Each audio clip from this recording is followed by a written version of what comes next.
delighted to We are delighted to have Dr. Kumari Beck, Associate Vice Principal, Human Rights, Equity and Inclusion, Stephanie Simpson, here with us today. And they will be guiding us through the principles of EDII and decolonization as applied to international education.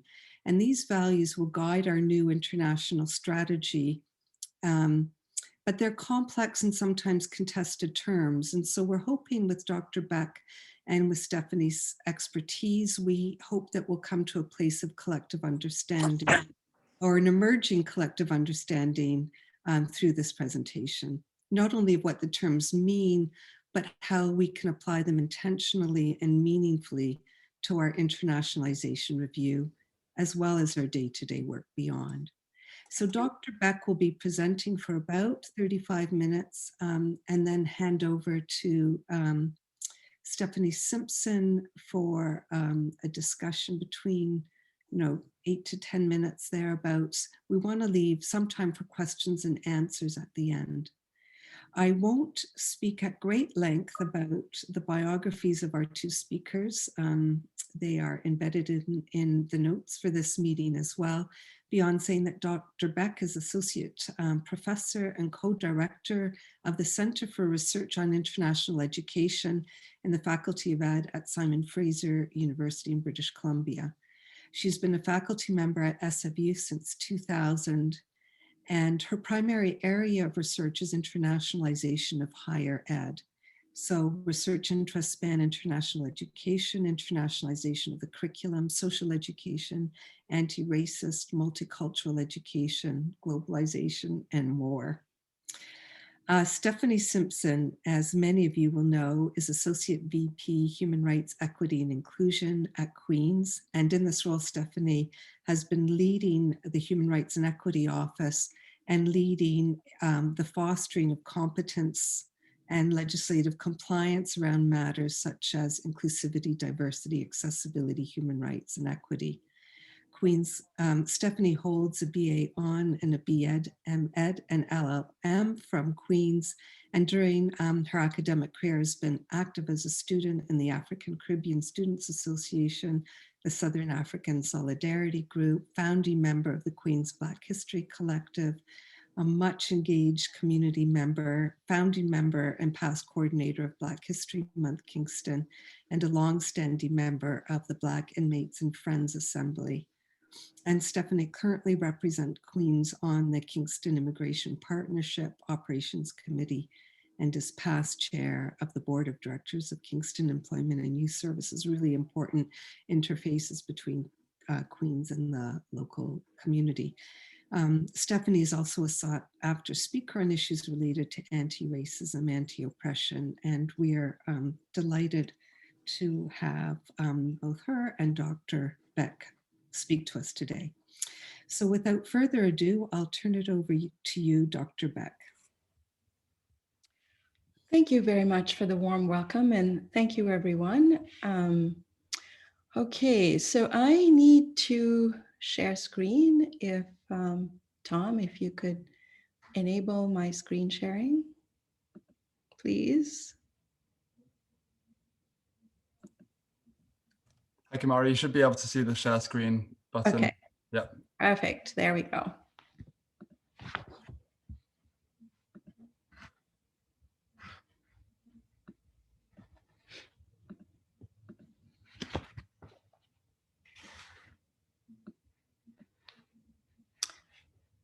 Again, my heartfelt thanks for this invitation, Sandra. It's a topic after my own heart, and this, in 30 minutes, it's going to be really a challenge to introduce you to the various aspects of this topic that I have come to encounter.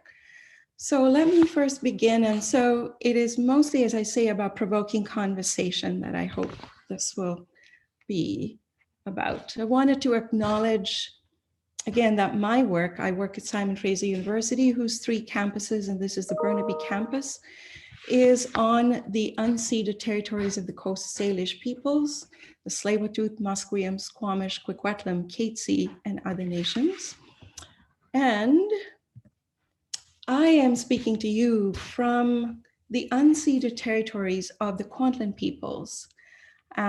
This is where I benefit daily from having the beauty of the Fraser River and the environment here, in which I live and work from. I speak as an immigrant settler. My experiences as an immigrant raising biracial children inform my understanding of North-South relations of race and gender playing out under the formal narrative of multiculturalism. I also acknowledge how conveniently and easily I slip into a settler identity and have much to learn about recognizing and learning about Indigenous ways of being and knowing. So I come to this work as first as a practitioner scholar. I came to the academy as a practitioner, an educator in community adult education, and I found my niche in exploring the theory-practice connections in the field of international education, primarily in international teacher education.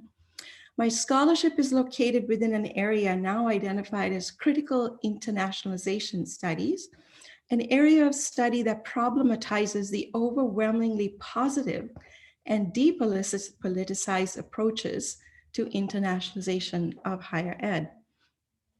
My program development and classroom teaching is located in the area of equity studies in education in our faculty. And both my scholarship and my practice are informed by many years of learning, leadership, and engagement in a South-North NGO network on international cooperation, advocating for the global South.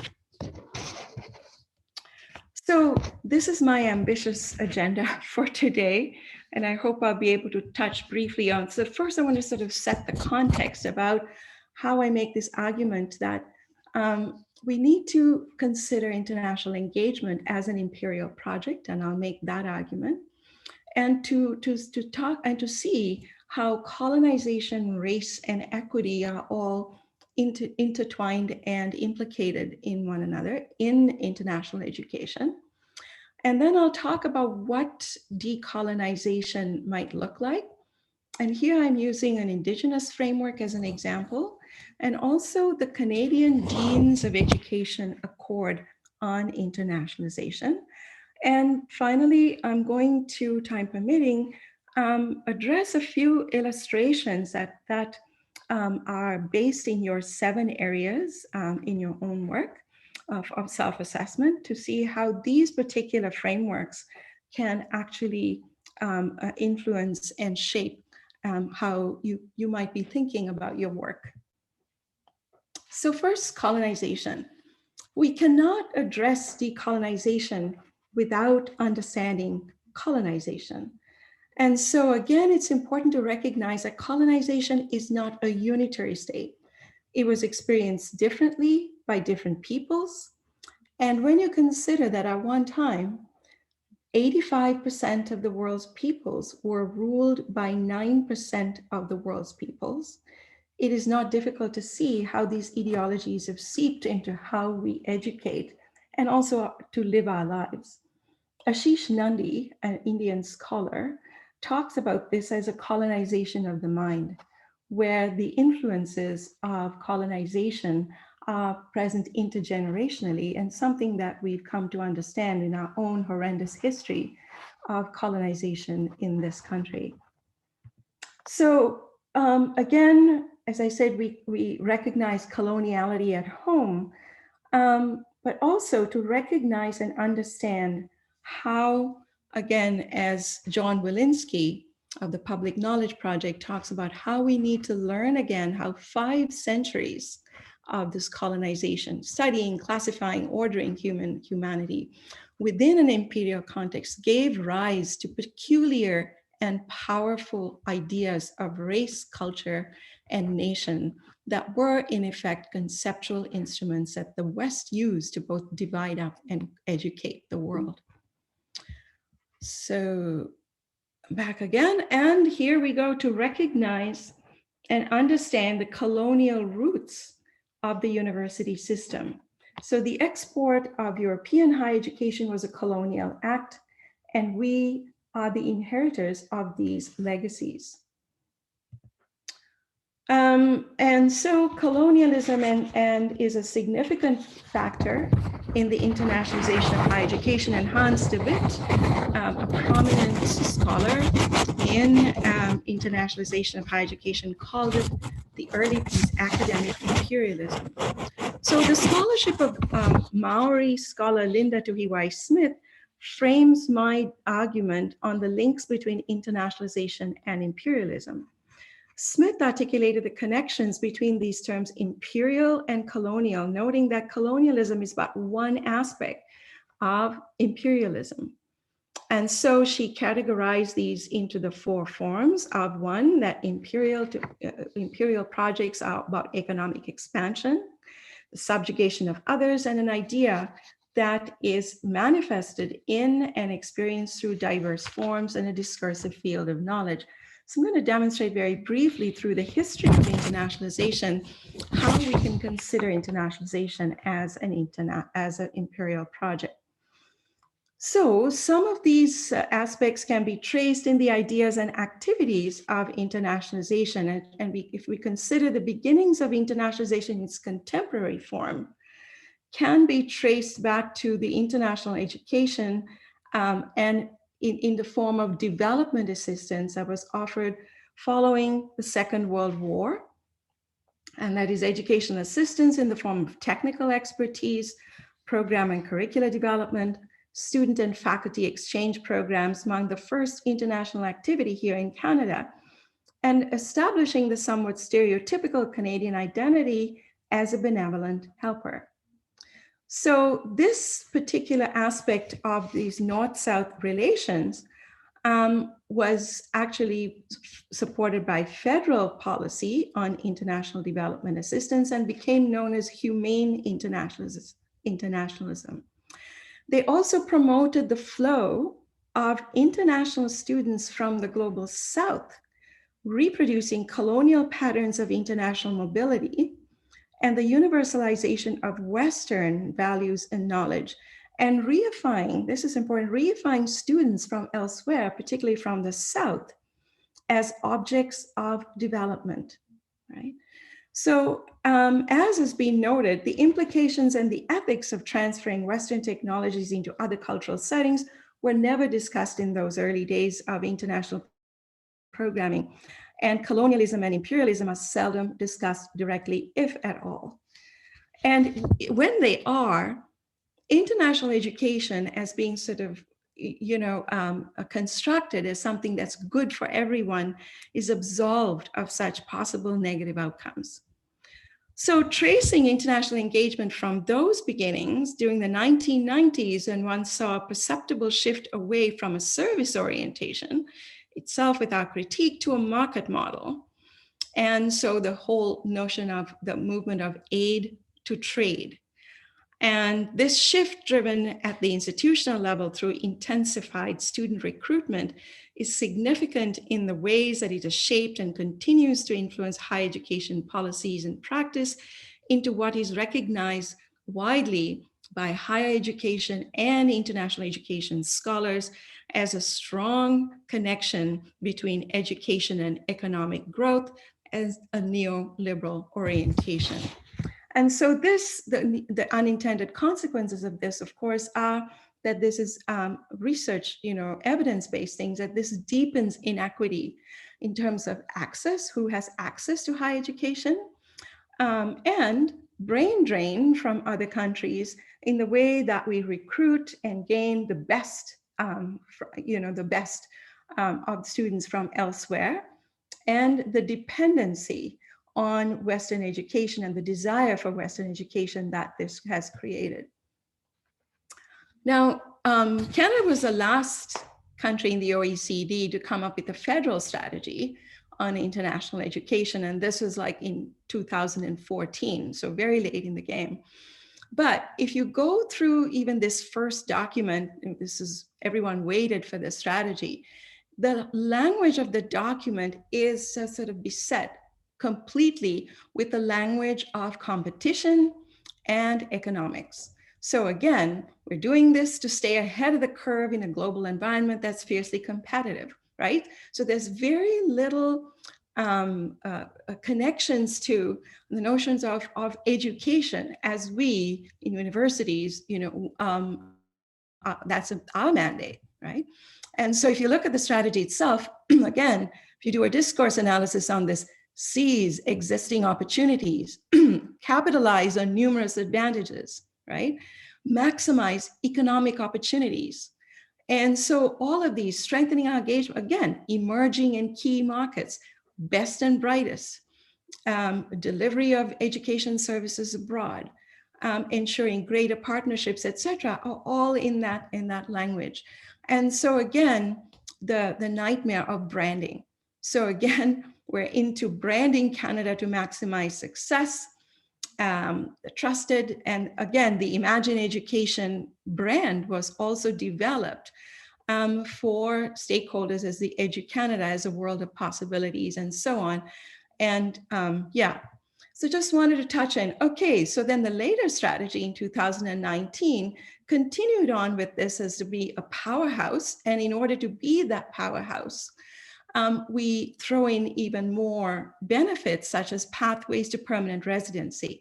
Now, this policy of seeing international students as so-called designer immigrants is a new addition to it and adds to this whole piece about the purpose of bringing in international students. And again, promoting us as this peaceful, welcoming, and diverse community. So again, these are the objectives, to diversify, boost Canada's innovation, global ties. And again, we come to this vibrant Canadian economy.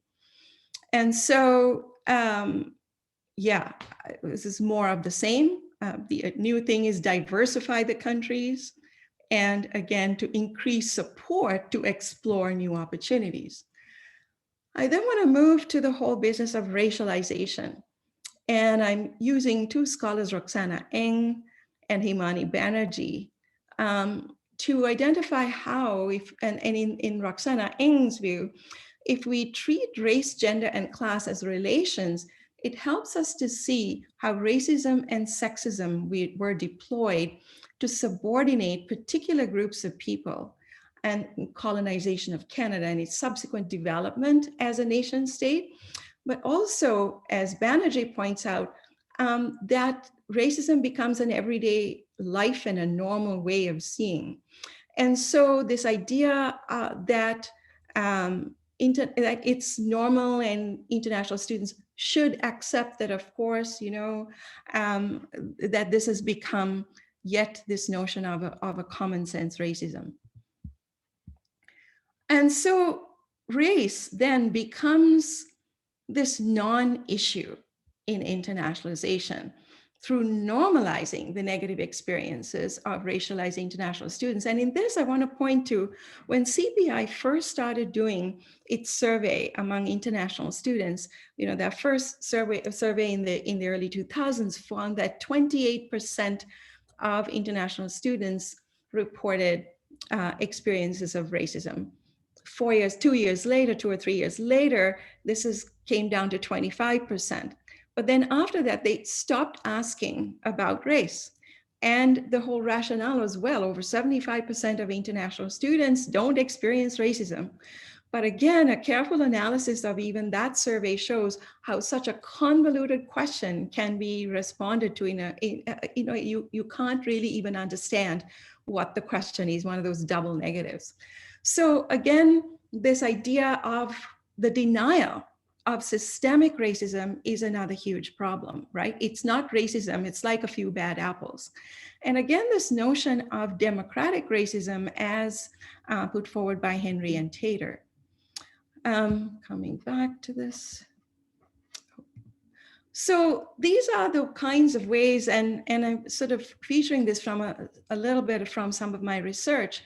And again, people put me down. So English language and the way that accented English or the lack of English knowledge has led to a lot of experiences of racism. This idea that it must be me, right? There's something lacking in me. Once you speak, they know, they think we're stupid. And this feeling of worthlessness. And so Democratic racism, as Henry and Taylor have pointed out, is how it's an ideology in which these two conflicting sets of values, that means the everyday experiences, lived experience of racialized students versus the perceptions and responses of white educators and administrators. So one of the consequences is that there's a lack of support for policies and practice that may address these issues, particularly within internationalization. And so it comes down to racism as the abhorrent behavior of a small number of people. And so let's just look at fixing them. So there's a lot of scholarship on this topic, but racism is still not recognized within internationalization of education as a pressing problem. And part of this is supported by this discourse of multiculturalism that it promotes us as a good nation, right? So when power relations, so back again to, if you're looking at this in terms of how our societies and our social relations are constructed by these hierarchical colonial relations, when those relations are not acknowledged in the production of racial identities in nation, minorities are too readily blamed for the effects of racism. And in contrast, the rhetoric of multiculturalism is enacted as a symbol of us as a good nation. So Schick and St. Denis argued that the celebration of cultural difference, the way we say, oh, we're inviting all this diversity to our universities and, we're multicultural. The narrative of the nation as raceless, benevolent, and innocent has implications for the reproduction of racial privilege. And so we really need to unpack the ways in which we promote these discourses unwittingly, of course, and unintentionally in our universities and in our environment of our universities as being raceless, benevolent, and innocent. And so this idea of Canada is multicultural sort of promotes this idea that there is no racism here. And as Sarah Ahmed has pointed out, this all becomes then one of image management, right? Where diversity then becomes changing perceptions of whiteness rather than changing the whiteness of organizations. And so back again to the connection between colonial power and cultural diversity, that the structures of power, and to me, I'm particularly interested in the relationships, the social relationships established by the colonizing process. And so it's often hidden in these cultural relations. So we've come to sort of valorize and even romanticize and exotify the cultural differences in terms of, oh, look at these exotic other cultures and we're bringing in. And then as Homi Bhabha points out, along with this creation of cultural diversity by encouraging diversity in our institutions, there occurs a containment as dominant cultures accommodate others only within their norms and frames. So this is we invite the world to our shores, right? We're creating diversity. And then also consider students as bearers of culture, right? So their bodies are the ones that reflect culture. And so this notion of the relations and what the nature of that relationship with the dominant culture is never interrogated. And so it is largely seen in this containing of difference, mostly in language use. Certainly in my university, this has been one of the leading ways in which international students and the racialized international students whose first language is not English, report being marginalized by and even discriminated against. And this is Carlos is a graduate student. And again, this perception that if you're foreign, right, if you're seen as different, then you're always seen as less than. And this is what I mean about our colonial relations have already set that discourse in place. And we readily come into that they're coming here as, again, in the deficit model, because perhaps They're coming here because their education isn't good enough, or they want to be with the modernized, a global north, etc. And so students end up feeling to recognize myself as worthless. And I don't have to emphasize this point enough, because I'm sure all of you who are in these working groups already know and see the problems, right? So I want to talk a little bit now about how these issues then lead us to the work of decolonization. And I want to talk a little bit about the language that we use here. This idea that decolonization does not mean the same, nor should it mean the same thing in every context, because colonization itself is not a unitary phenomenon. It's experienced differentially, and we need to look at the intersectionality between coloniality, race, and neoliberalism in the particular context that we're looking at. And so we need to understand the complex dynamics of these connections in each unique situation. So again, when we talk of decolonizing, what are we talking about? It's a decolonizing curriculum, decolonization in the context of international relations, decolonizing our perceptions. So this meaning of and again, decolonization in the context of our relationships with Indigenous peoples in Canada, right? And what that means. So I think that enables us to, seeing that distinction, enables us to have connections with and both learn from Indigenous peoples in how they understand decolonization, but also to apply colonial and decolonial principles and decolonial thinking from other contexts when we go specifically into looking at decolonization of international education. So this is, I've been working very closely with a good friend and colleague of mine, Dr. Michelle Pigeon, in our Faculty of Education. She and I were hired about at the same time.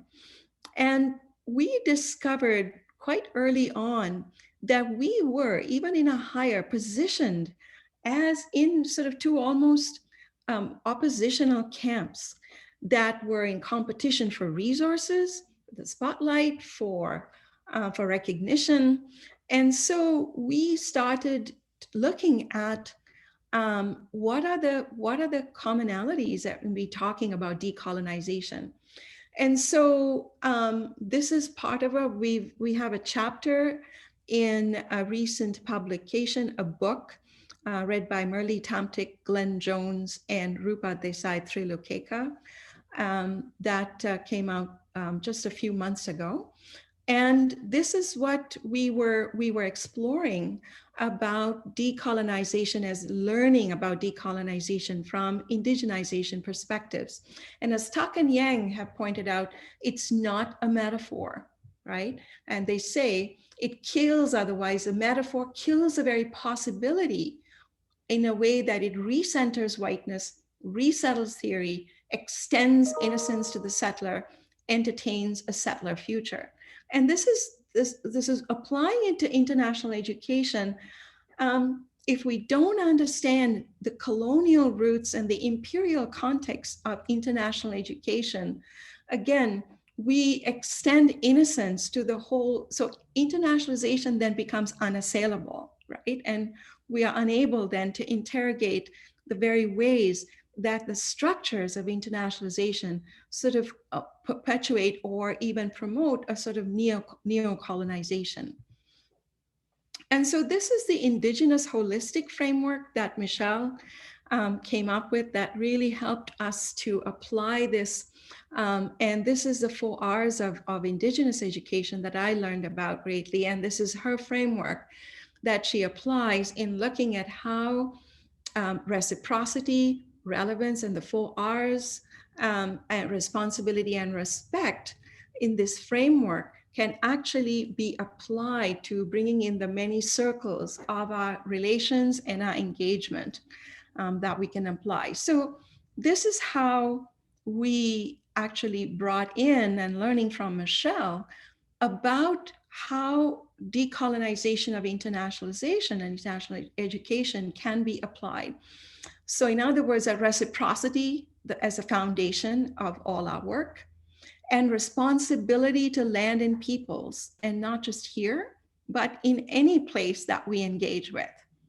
How do we carry that responsibility as uninvited or invited guests, right? Again, relevant policies, programs, and services, and again, deeply respect for different ways of knowing and being. And how can these principles infuse the ways in which we carry this work out? The other one that I want to highly recommend that you, if you have not already done so, is that in the same year that that federal strategy on internationalization was released, the Canadian Deans of Education released and ratified this accord.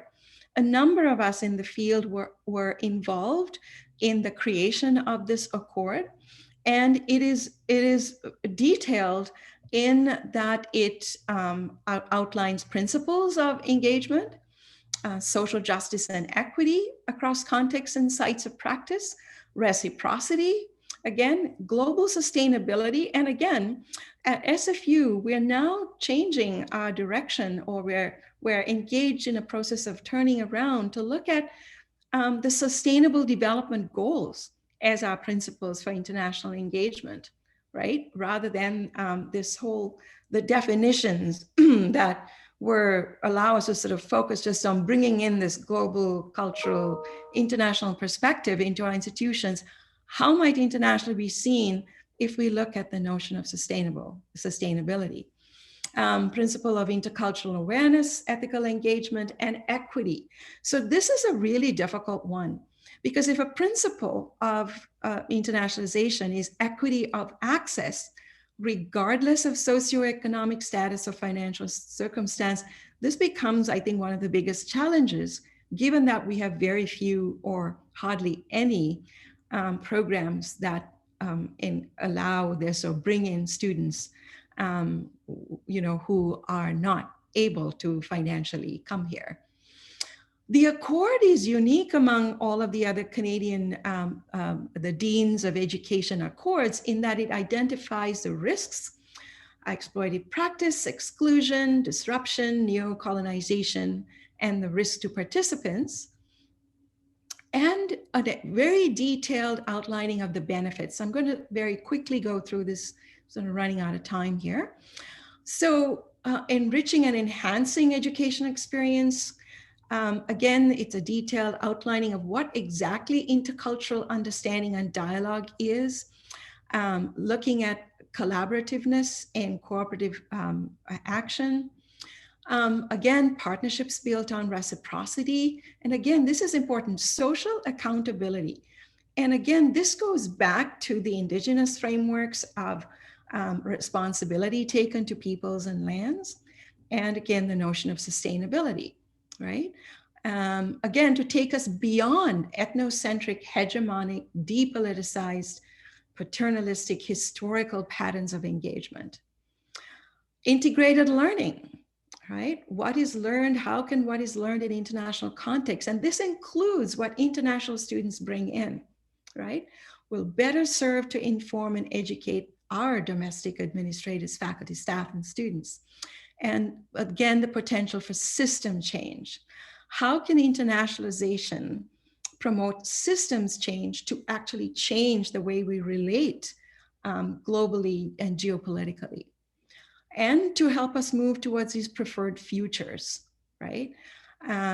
Ethical possibilities, it gives us guidelines and the implications and ways in which we are trapped between the economic imperatives promoted by government policies and also our institutions, right? And our innate, I'm wanting to go on the side of that we have really good intentions here, our desire for preferred futures. And so again, for our practice, it's like identify the threats through intersectional frameworks that can bring in all of these different harms and threats, And again, as ways to identify the possibilities.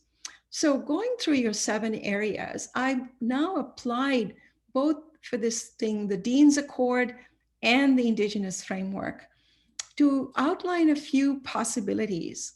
So in the area of policy and admin structures, again, the ability to map already the structures and policies that are in place and critically analyze whether and how they promote inequity or equity, and whether they reproduce the colonial structures, right? Because we rarely go down to that level of structural change. How are strategies designed? Who designed them? Who is consulted and not? And what ideologies do they reflect? What does equity mean in the context of internationalization? What do we say we want? And actually what is being implemented? And you'll find in a big study that my colleagues and I did in our center, we found our participants could see right through it in that the stated intentional goals of internationalization and the reality on the ground was there was this huge gap between rhetoric and reality. And the commitments made, will they really lead to change, or do they reflect a checkbox approach?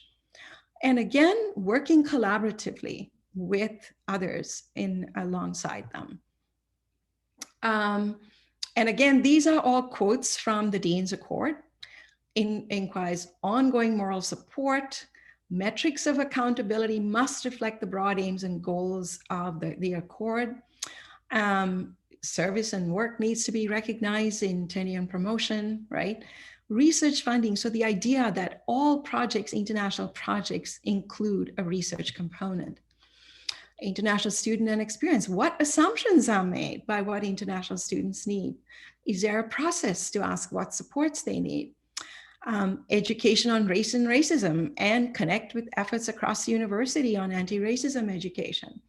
What ways are we promoting a deficit view, right? How are we trying to fix them? And are we encouraging and valuing the gifts they bring, including recognizing diverse ways of being and knowing? And this is a basic principle of Indigenous frameworks. I found it really difficult to actually find ethical and principled ways of looking at student recruitment, because this is where all the branding and all those sort of neoliberal orientations come in, right? But in terms of from the Accord, I picked up that engagement with diasporic immigrant communities at home and abroad should be encouraged to further, again, going back to the principles. Short-term student mobility, promote inclusive experiences based on sustainability. Engagements with Indigenous ways of knowing in different contexts. So if we go elsewhere, what are the Indigenous ways of being and knowing in that context, right? And again, as a principle of social justice, and especially issues related to Aboriginal peoples in Canada, whose interests are being served. How do these learning objectives promote ethical engagement, respect for land, etc.? Again, these are quotes from the Accord, contributions of different populations, representative, multilingualism, assumptions and forms of knowledge. Another thing that I found, because I'm also equally based in the field of curriculum studies, and the two fields could not be further apart. So how can the scholarship of the field of curriculum studies in education, right, faculties of education, combine with, because a lot of the work in internationalizing curriculum in the field of international education are all done by workshops from doing, rather than theories of curriculum that are currently prevalent regards to internationalization. And research and innovation, again, equitable knowledge exchanges. Are we creating opportunities for collaborative knowledge production? Who are our research partners and who benefits? And are we participating in research that addresses urgent global issues and not just to promote our own interests? And again, this is something I really had a hard time with, because it's controversial in the sense of, as is conceptual confusion about what this actually means? And is there a distinction between internationalizing the curriculum and internationalization at home? And I think this decolonial thinking prompts us to think about what goals are served and the purpose and the structures. So in summary then, it helps us to identify decolonial thinking about inequity that rests in all areas and multiple layers, deeply helps us to embed the principle of reciprocity, which ought to really help us to decenter our own interests, moves us from a transactional way of relating to a relational way of being, and to have equitable partnership, meaning that we have something to learn as well as something to contribute. So I will pause there and stop share. Thank you very, very much, Dr. Beck. That is just packed with so many insights. I'm going to move swiftly to Stephanie Simpson to decide how best to use the very short time remaining. Thanks very much, Sandra, and thank you so much, Dr. Beck, for that engaging presentation. As you were saying, Sandra, there's just so much in there for us to consider. And, you know, I know from speaking with some of our colleagues around the table in this meeting that there is such, I think, a genuine thirst at this university to proceed with our own, you know, reframing of internationalization at Queen's in a way that is just and that is liberatory. And in order to do that, I think that there's a common understanding that we need to understand how deeply rooted and implicated our collective efforts are in the unjust relations of power that that you spoke to throughout the presentation. So I wanted to say just a couple of words and maybe get your reaction to this. But as Sandra was saying, I think that you know, there are probably a lot of questions in the group about how to mobilize you know, many of the ideas that you've put forward here. I guess I'll indulge for a moment and speak about the 25 years that and more that I've worked on the Queen's campus and how aware I've been, as maybe again many of my colleagues on the call have been, about the deep resistance within the field of international education to acknowledge how internationalizing agendas intersect with and are complicit in various forms of oppression, particularly racism, colonization, and imperialism. And it really resonated with me, a few of your slides and speaking to the work of Henry and Tater and so on, that, you know, I think that there are some who are writing about anti-racism in this context and speaking about a history of silos between international and human rights, equity, diversity, and inclusion work that happens on campuses.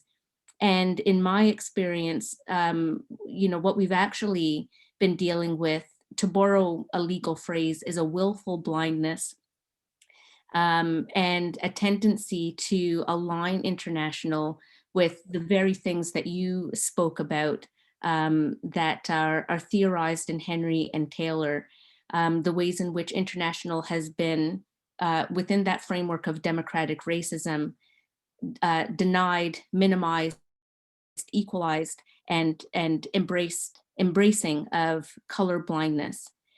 So I guess, I mean, my question for you, maybe, Dr. Beck, is, you know, just as a jumping off point for discussion with the rest of the group is, you know, where can we find, you know, a just and liberatory theoretical framework on which to hang many of the considerations that we're making as we're doing our work today. How do you see the conversation in international education moving towards a productive anti-racism? And just, I'm pulling on, some of the language that you were using in terms of anti-racism being generative and being determined and judged by what is produced and what is activated in community in terms of just outcomes for equity deserving group members, Black, Indigenous, and racialized group members in particular for this conversation.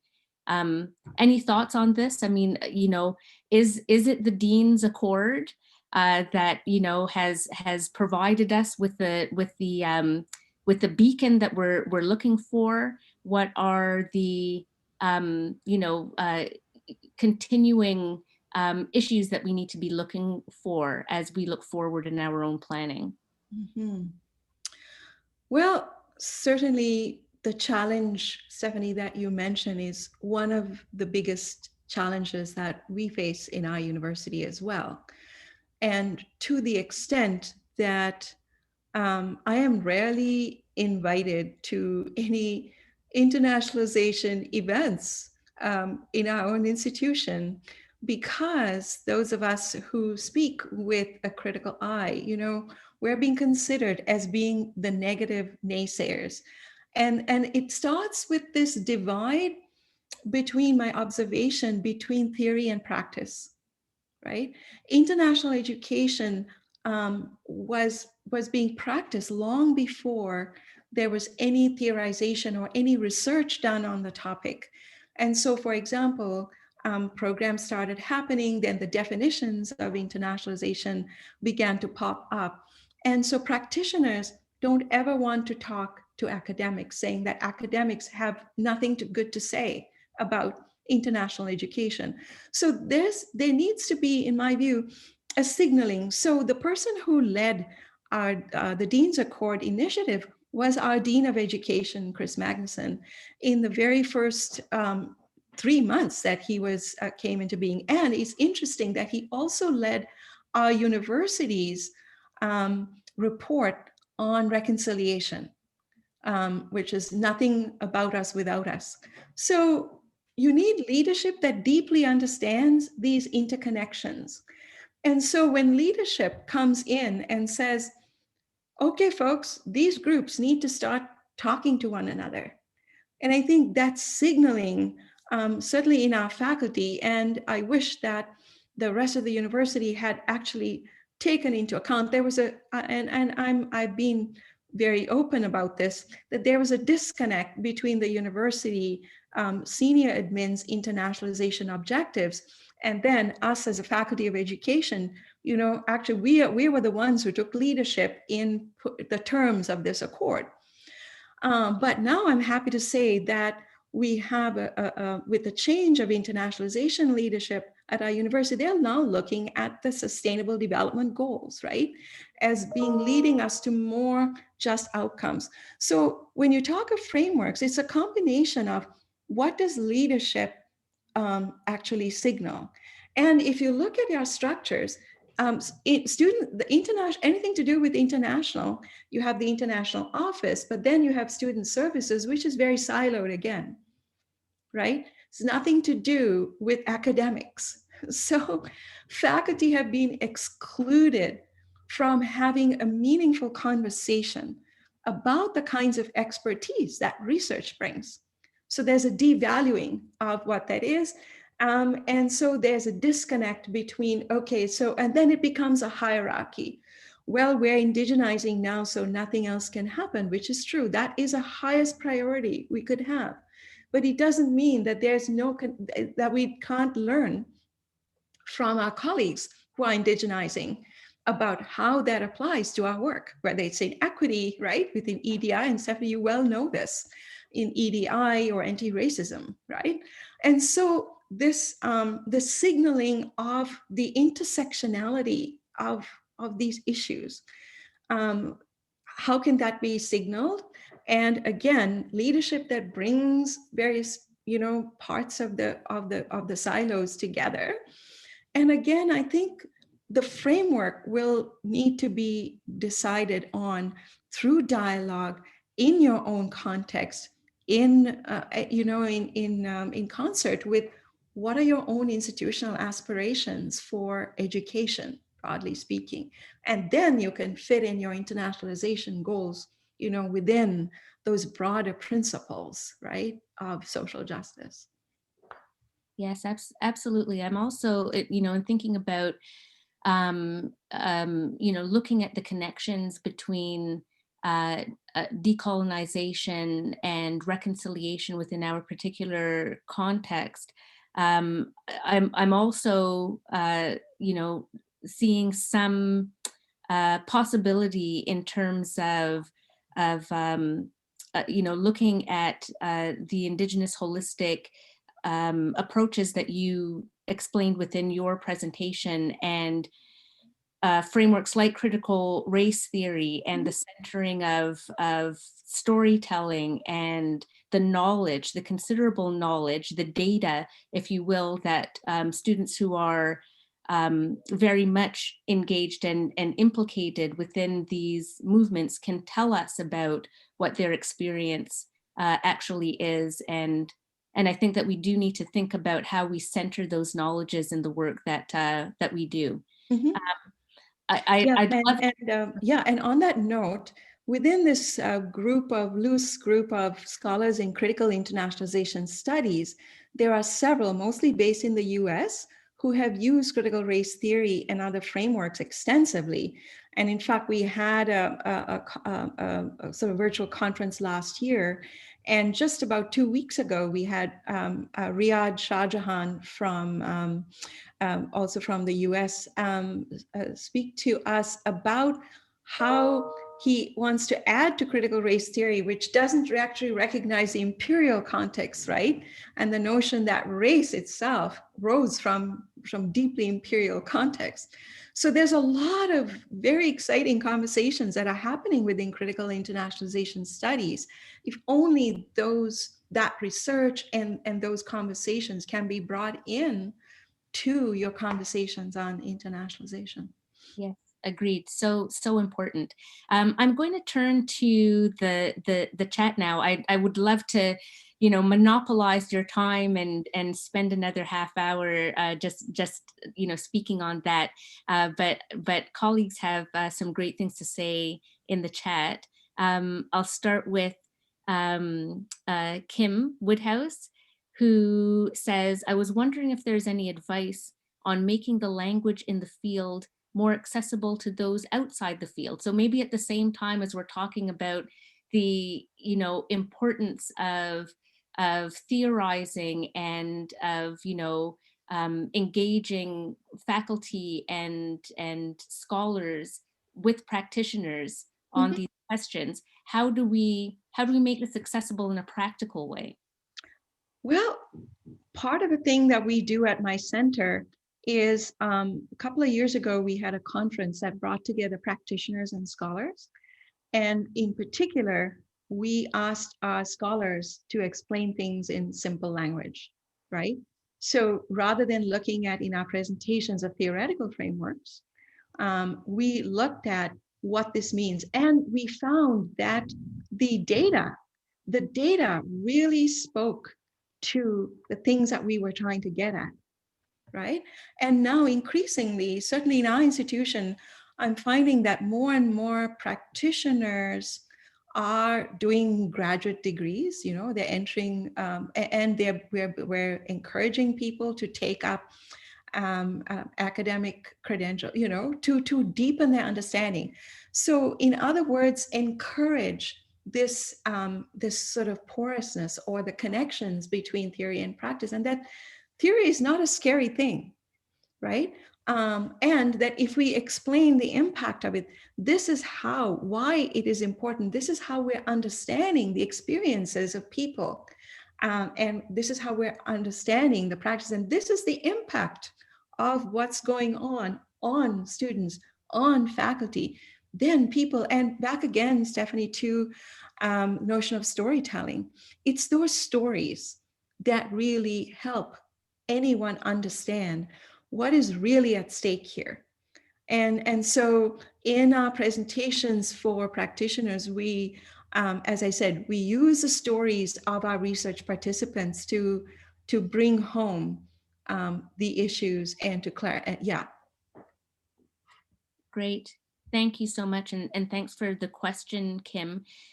Just so people on the call know, and I'm going to get maybe a nod from Sandra here and a nod from Dr. Beck as well. I think because we've started a little bit late, maybe we'll aim to end this call at around 3:15, just so that we can take a couple more questions.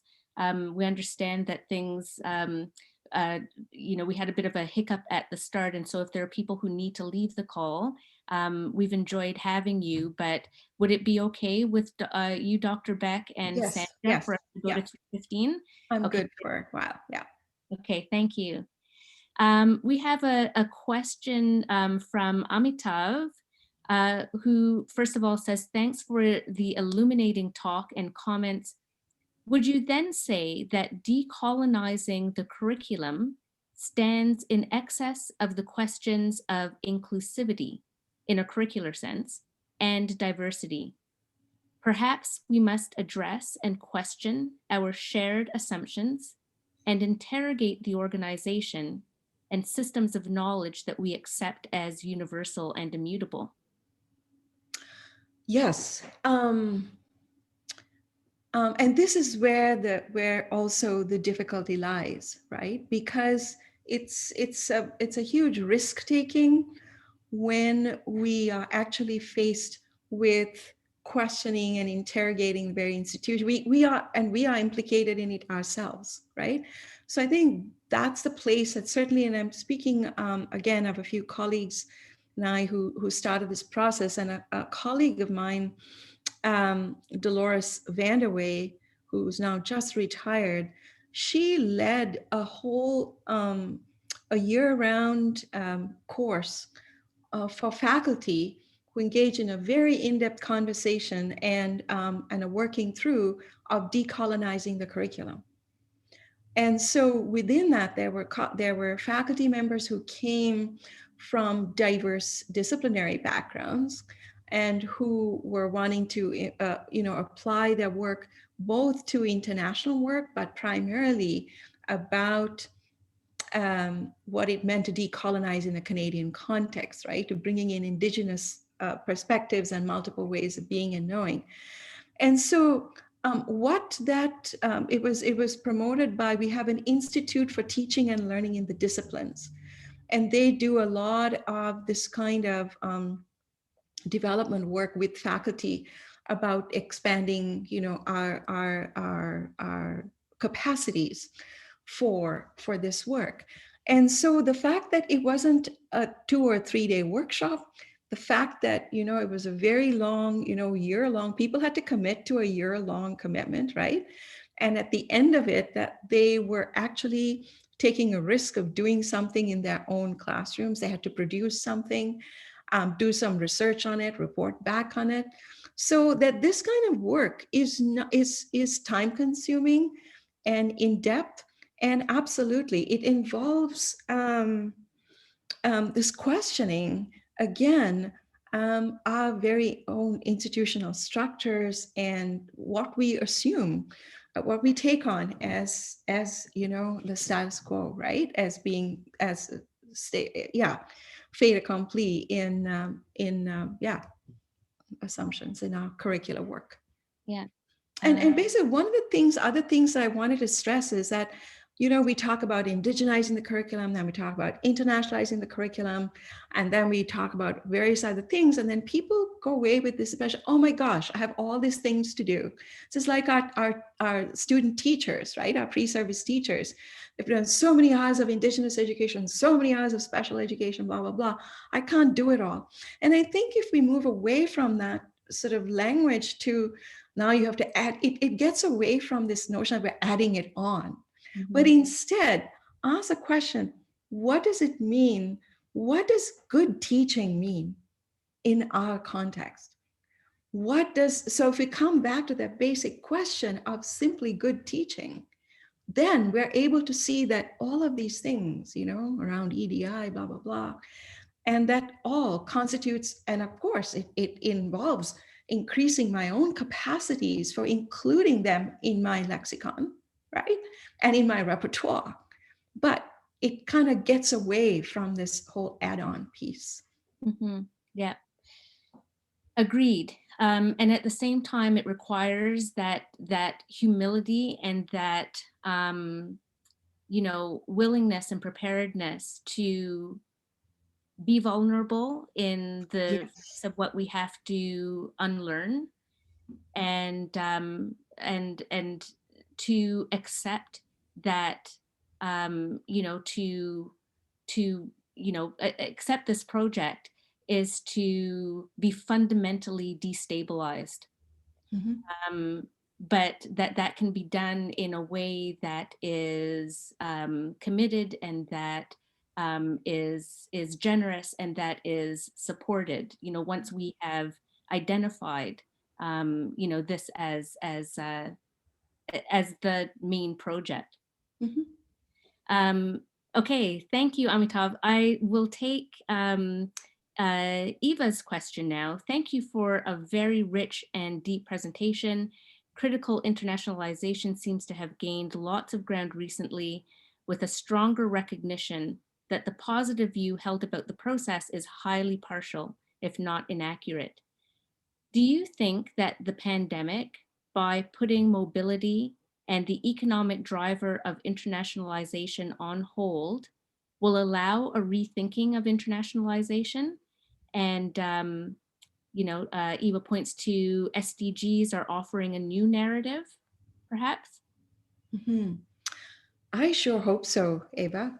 And in fact, I sort of we're in the process of writing about this, and I even advanced the idea of getting rid of there being a post-internationalization, because wallowing in those discourses requires us to kind of engage in the same ways, right? We can revise and rethink, but then we come back to the same frames. So I think this pandemic, in the one good thing that it offers us, is a way to say, okay, let's just wipe this, free. And although already I'm seeing both agencies like CBIE and even our institutions, they're still, when we go back, we will continue to do blah, blah, blah, blah, blah. But I think this is like a supremely important time. And in my own faculty, we're doing exactly that. In the next week, we're coming together as a faculty, a few of us who are engaged in this work, including our Associate Dean Indigenous, our equity folks from our Equity Studies in Education, my Center for Research, and we're coming together to figure out what might our international engagement, how can we envision this in a way that doesn't have to look at mobility, right, as the primary reason for our rules of engagement, right? So I'm hopeful that it can, and I think again, it'll take a long time, because we are so dependent on the economics of international that we are hard pressed to go into anything else. And that's why I think everything else is like being, shoved aside. So fingers crossed. Fingers crossed. And yes, I think there's also potential and a real interest in thinking about how these SDGs contribute to the conversation around internationalization at home. Yes. As well. So that's a dimension to include, for sure. We are at 3:13, and still some interesting questions in the chat, but I'm hoping that as we proceed with our work at Queen's, that we can look to some of the really interesting forums that you've pointed to, and that may be upcoming, where we see this connection between the work of practitioners and the work of scholars in this area, and we can continue to grow in our understanding of what's available to us as we shift our own frameworks. So I will turn it over to Sandra now to close the session and maybe direct us to some next steps. Thank you, Stephanie. I very much like Dr. Beck, the subtitle of your talk, Provoking Conversation, because I think the talk has definitely peeled back layers for us to think further about. And we imagine this as the first of a series of talks and conversations. So I'm doubly thankful to you and to you, Stephanie, for opening up the conversation, to provoking the conversation, for shifting frameworks. And I'm very pleased too that Ava Agron-Pollock, who posed a question that was just addressed, is here. Ava's leading the International Association of Universities review of global engagement at Queen's. So this is a wonderful opportunity for us to pull some of these strands together. But it is shifting frameworks and provoking conversations. So we look forward to other opportunities to do this. Thank you so much to all of you who attended, and especially Dr. Beck and Stephanie for opening the conversation. Thank you. Thank you. We will have this recording available for you to share with others too. Thank you.